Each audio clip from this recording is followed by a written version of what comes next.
এইটো বহুদিন সেই 2012 চনত যেতিয়া লঞ্চ দুৰ্ঘটনা হৈছিল তেতিয়া আমি আহিছিলোঁ, বহুদিন ইয়াত আছিলোঁ। তেতিয়াৰ পৰা ৰাইজৰ ডিমাণ্ড যে আমাৰ এই অঞ্চলত এটা হাইস্কুল হ'ব। তেতিয়াৰ পৰাই আৰম্ভ হৈছিল প্ৰচেষ্টা। আল্টিমেটলি 2025 গৈ এইটো ছাকচেছ হ'ল। এম ই স্কুলখন আপগ্ৰেড কৰি হাইস্কুল হ'ল। ভৱন নিৰ্মাণৰ উদ্বোধন হয়, আজি 1,45,00,000 টকাৰ এই বিল্ডিং গ্ৰাণ্ট দিছিলে গভৰ্ণমেণ্টে সৰ্বশিক্ষাৰ জৰিয়তে। গোটেই তাৰ আধাৰশিলা স্থাপন কৰিবলৈ মই আজি ইয়াত আহিছোঁ। শিক্ষাৰ্থীসকল যথেষ্ট লাভৱান হ'ব এতিয়া। হা, শিক্ষাৰ্থীসকল যথেষ্ট লাভৱান হ'ব। ডেফিনেটলি, কাৰণ আপগ্ৰেডেশ্যন হোৱাৰ লগে লগে বিল্ডিং গ্ৰাণ্টটো হৈ যোৱাৰ কাৰণে যথেষ্ট ভাল হ'ব। আজি আপুনি আহি মুন্দিয়া অঞ্চলত গৰাখহনীয়া পৰিদৰ্শন কৰিলে, হয়। পৰিস্থিতি ভয়াৱহ। তো তাৎক্ষণিকভাৱে টেম্পৰাৰী এৰেঞ্জমেণ্ট আমি কৰি আছোঁ, প্ৰটেকশ্যনৰ কাম কৰি আছোঁ, কিন্তু এই টেম্পৰাৰী কাম যি নহ'ব, আমি ইতিমধ্যেই পাৰ্মানেণ্ট প্ৰটেকশ্যনৰ কাৰণে গভৰ্ণমেণ্টক আমি লিখিছোঁ। মই ইতিমধ্যে ইঞ্জিনিয়াৰ, ৱাটাৰ ৰিচোৰ্চৰ ইঞ্জিনিয়াৰক কৈছোঁ যে যিহেতু ৱৰ্ল্ড বেংকৰ এটা স্কিম আমাৰ সেইফালে হৈ আছে, গতিকে তাৰ যিখিনি বাকী আছে একেবাৰে নিচিনপুৰৰ পৰা সেইলৈকে এটা পাৰ্মানেণ্ট প্ৰজেক্ট বনাই পেলাই মোক দিব দিছোঁ।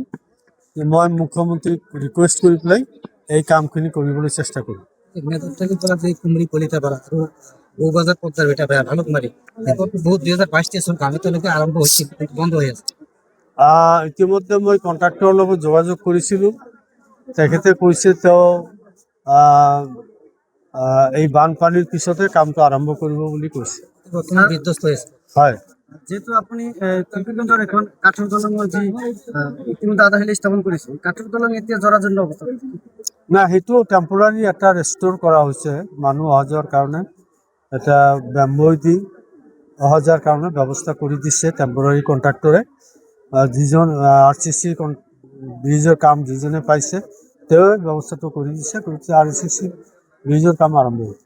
যেহেতু চিনাবাৰী কিশোৰগঞ্জৰ পৰা একমাত্ৰ মূল এটাই বৰ্তমান ক'ব পাৰোঁ, যিটো ৰাজৰাম চাৰিআলি হৈ চিনাবাৰী হৈ গৈছে। হয়, আর এইটো যে দুয়োফানে যে অবস্থা, এইটো হলো কি অবস্থা খুবই বিয়া দুটা সাথে কোনটো সাধুরাম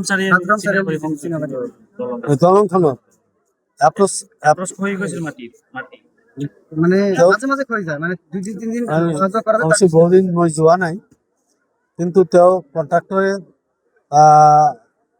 জিঅ' বেগ দি প্ৰটেকশ্যন দিয়া বুলি কৈছিল মোক।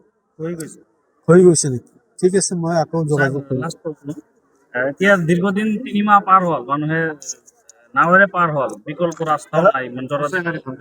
মানপাৰা অলপ শুকাইছে এবাৰ। যদি আপুনি যাতায়াতৰ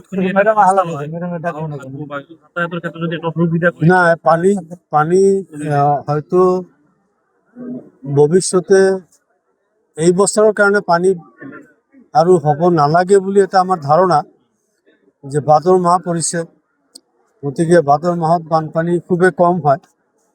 গতিকে পানী শুকাই গ'লে আমি তাত অল্টাৰনেটিভ এৰেঞ্জমেণ্ট কৰি দিম।